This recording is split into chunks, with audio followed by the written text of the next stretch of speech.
Hello, it is Mac here, and today I'm going to talk about the Invetero Coquette BlackFin in GTA 5 and GTA Online. Now, this is a new vehicle in GTA 5 and GTA Online that was introduced in the Ill-Gotten Gains Part 2 DLC for GTA 5 and GTA Online.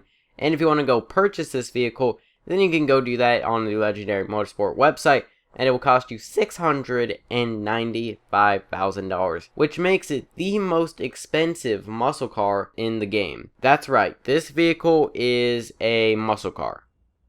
Honestly, it kind of confuses me as well.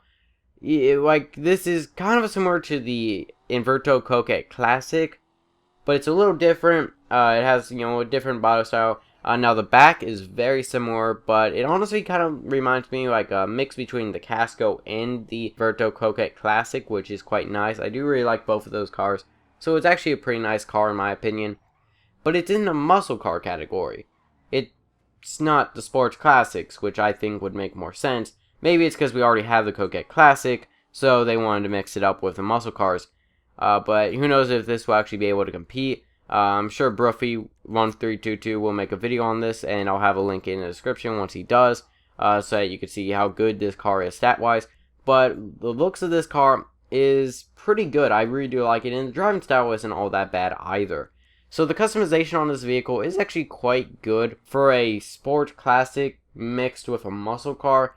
Muscle cars usually have a lot of customization, but sports classics don't. But yeah, you could do bumpers, you could do spoilers, chassis, you can even put on a roof on here, which is quite nice.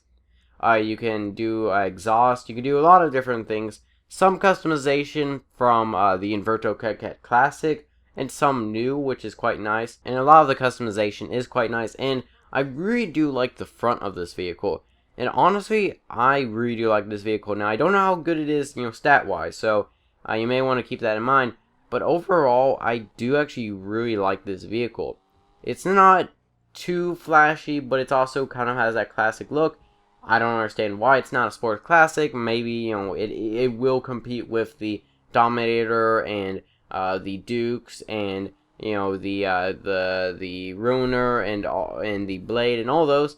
Although most of those are more modern, because I'm pretty sure this car was made in the 1950s, at least reading off of what the description says. So it's going to be more of a classic kind of muscle car. So we'll have to see what happens with that. But it is an American car, so we'll have to see what happens with that as well. So let me know your thoughts on this vehicle in the comments. And let me know, do you like it? Do you not? And have you purchased it in GTA Online? And do you not? Because it is quite pricey. But, in my opinion, it does look quite nice. And also another thing that I kind of like about this vehicle is making a, vehicle guide on it and a showcase on it. Kind of reminds me of one of my first videos on YouTube. Actually, my second public video on YouTube. If you go check it out, you probably don't want to because it's not that great, but you can actually go check it out. And if you go to my channel and you go, oldest to newest in the videos category. And one of my first commentaries on YouTube was a showcase of the Coquette Classic whenever the Flight School update came out. And this kind of, since it is a Coquette Classic BlackFin, it's kind of fun. And, it's kind of fun to make another video on a Coquette vehicle. So that's kind of nice. But let me know your thoughts on it in the comments. Hope you enjoy. Feedback so appreciated. I'll see you guys in the next video.